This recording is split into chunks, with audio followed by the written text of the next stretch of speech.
मरने की फैली थी अफवाह। नमस्कार, आप देख रहे हैं बिहारी खबरें और मैं हूं आपके साथ शिवांगी अग्रवाल। राष्ट्रीय जनता दल सुप्रीमो लालू प्रसाद यादव आज भले ही महागठबंधन में कांग्रेस के साथ हैं, लेकिन यह भी सच है कि उनकी राजनीतिक पैदाइश इंदिरा गांधी के आपातकाल व कांग्रेस के विरोध के साथ हुई थी। जयप्रकाश आंदोलन के दौरान वे छात्र नेता थे। वे आपातकाल के दौरान गिरफ्तार होकर जेल भी गए। उस दौर में एक बार सेना की पिटाई में उनके मरने की अफवाह भी फैल गई थी। लालू प्रसाद यादव छात्र जीवन से ही राजनीति में सक्रिय रहे। साल 1971 के पटना विवि छात्र संघ के चुनाव में जीतकर वे संघ के महासचिव बने। 1973 में वे पटना विश्वविद्यालय छात्र संघ के अध्यक्ष बने। साल 1974 में वे जयप्रकाश नारायण की अगुवाई वाले छात्र आंदोलन से जुड़े। आपातकाल के आंदोलन के दौरान एक बार तो लालू प्रसाद यादव के मरने की भी अफवाह फैल गई थी। 18 मार्च 1974 को आंदोलन हिंसक हो गया था। सड़कों पर उतर आए छात्रों में लालू भी शामिल थे। सरकार भी आंदोलन को कुचलने के लिए प्रतिबद्ध थी। आंदोलन को दबाने के लिए सड़कों पर सेना को उतार दिया गया। उस दिन सड़क पर आंदोलनकारियों की सेना ने जमकर पिटाई की। इसके बाद ये अफवाह फैल गई कि सेना की पिटाई में लालू यादव की मौत हो गई है। आपातकाल के दौरान वे आंतरिक सुरक्षा कानून मीसा के तहत गिरफ्तार कर लिए गए। उस दौरान जब उनकी बेटी का जन्म हुआ तब उनका नाम मीसा रखा।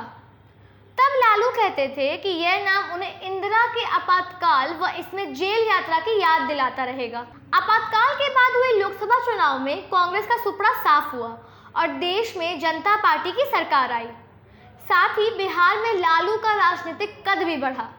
कालक्रम में वे मुख्यमंत्री बने। आम आदमी से कनेक्ट करता एक सादगी पसंद राजनेता, यही उनकी पहचान थी। पत्रकार संकर्षण ठाकुर अपनी किताब subaltern Sahib Bihar and the making of Lalu Yadav में लिखते हैं कि मुख्यमंत्री बन जाने के बाद भी लालू अपने भाई की चपरासी वाले घर में रहते थे। ये कहने पर कि इससे प्रशासनिक और सुरक्षा की परेशानियां होंगी, साथ ही वेटरन कॉलेज में रहने वालों की जिंदगी में मुश्किल हो जाएगी, वे जवाब देते थे कि हम चीफ मिनिस्टर हैं, हम सब जानते हैं, जैसा हम कहते हैं वैसा ही कीजिए। सवाल उठता है कि जिस कांग्रेस शासन के आपातकाल के विरोध में लालू खड़े हुए, जिसकी याद को ताउम्र जिंदा रखने के लिए अपनी बेटी का नाम मीसा रखा, आज उसके ही साथ क्यों व कैसे हैं? सवाल यह भी है कि आम आदमी से जुड़ा एक सादगी पसंद राजनेता कालक्रम में भ्रष्टाचार के आरोपों से कैसे घिरा? चारा घोटाले में सजायाफ्ता होकर जेल कैसे पहुंच गया? इसका जवाब लालू के राजनीतिक सफर में है। लालू यादव का जन्म गोपालगंज जिले के फुलवारी गांव में एक गरीब परिवार में हुआ। भाई मुकुंद चौधरी ने उन्हें पटना लाकर शेखपुरा मोड़ के मध्य विद्यालय में 5वीं कक्षा में नामांकन करा दिया। उनका परिवार पास में ही वेटरनरी कॉलेज के एक कमरे के शौचालय विहीन क्वार्टर में रहता था। लालटेन के लिए केरोसिन तेल खरीदने का पैसा नहीं था, तो कॉलेज के बरामदे में पढ़ना पड़ता था। एक वह भी दौर आया जब पढ़ाई जारी रखने के लिए लालू को रिक्शा चलाने व चाय की दुकान पर मजदूरी करने तक की मजबूरी आई। बचपन में डॉक्टर बनने का सपना देखते थे, लेकिन एलएलबी किया। पटना कॉलेज के दिनों में छात्र संघ की राजनीति से जुड़कर जयप्रकाश नारायण के करीब पहुंचे। साल 1975 में लालू प्रसाद यादव को मीसा कानून के तहत गिरफ्तार किया गया। वे 1977 तक वे जेल में रहे। जेल से रिहाई के बाद जनता पार्टी के टिकट पर उन्होंने लोकसभा चुनाव जीता। तब 29 साल की उम्र में सांसद बनकर सबसे कम उम्र के सांसद का रिकॉर्ड अपने नाम दर्ज कराया। आगे 1980 में लालू प्रसाद यादव ने कांग्रेस प्रत्याशी को पराजित कर बिहार विधानसभा में एंट्री ली। 1985 में वे दोबारा विधायक बने और 1989 तक बिहार विधानसभा में नेता प्रतिपक्ष रहे। साल 1980 में वे बिहार के मुख्यमंत्री बने।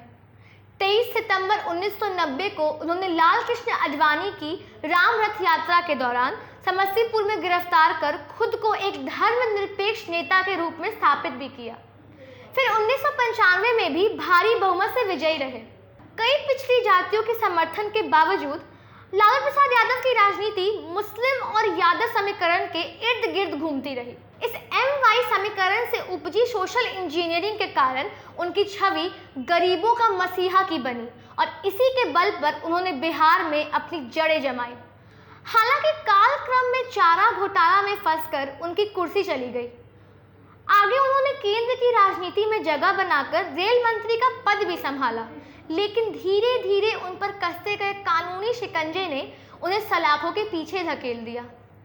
यह लालू ही हैं कि आज राजनीति की मुख्य धारा से दूर होकर के भी विपक्ष की राजनीति की धुरी बने हुए हैं।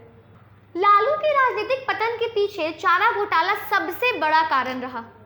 27 जनवरी 1996 को तत्कालीन बिहार के चाईबासा कोषागार में पशुओं के चारा का करोड़ों रुपए का बड़ा घोटाला उजागर हुआ। 11 मार्च 1996 को पटना हाई कोर्ट ने इसकी जांच के लिए सीबीआई को आदेश दिया। 1997 में लालू को सीबीआई ने समक्ष सरेंडर करना पड़ा। 1998 में सीबीआई ने लालू और उनकी पत्नी राबड़ी देवी के खिलाफ आय से अधिक संपत्ति का मामला दर्ज कराया। बीते साल जनवरी में सीबीआई की स्पेशल कोर्ट ने लालू को चारा घोटाला मामले में 3.5 साल कैद व 5 लाख रुपए जुर्माने की सजा सुनाई। इसके बाद लालू 11 सालों तक चुनाव के लिए अयोग्य हो गए हैं। लालू फिलहाल जेल में रहने के कारण सक्रिय राजनीति से दूर हैं। केंद्र व बिहार में सत्तासीन राष्ट्र जनतांत्रिक गठबंधन की सरकार के प्रमुख दल भारतीय जनता पार्टी उनके विरोध का कोई मौका जाने नहीं देती है। एनडीए की राजनीति लालू विरोध के ही आसपास घूम रही है। विकास या कानून व्यवस्था के दावों की तुलना के लिए लालू राज को ही सामने रखा जाता है। भ्रष्टाचार के आरोपों से घिरे हुए चारा घोटाला में सजायाफ्ता लालू के लिए बिहार की राजनीति में खुद को जिंदा रखना जरूरी है। ऐसे में जिस आपातकाल की खिलाफत ने उन्हें राजनीतिक पहचान दी थी, उसके जनक कांग्रेस के साथ हैं, तो आश्चर्य नहीं है। कहा ही गया है कि राजनीति में स्थायी दोस्त या दुश्मन नहीं होते और दुश्मन का दुश्मन दोस्त होता है। लालू इस बात को बखूबी समझते हैं। ऐसी ही तमाम खबरों के लिए देखते रहें बिहारी खबरें और हमसे जुड़े रहने के लिए हमारे YouTube चैनल को सब्सक्राइब करें। साथ ही हमारे Facebook पेज को लाइक और शेयर करना ना भूलें। धन्यवाद।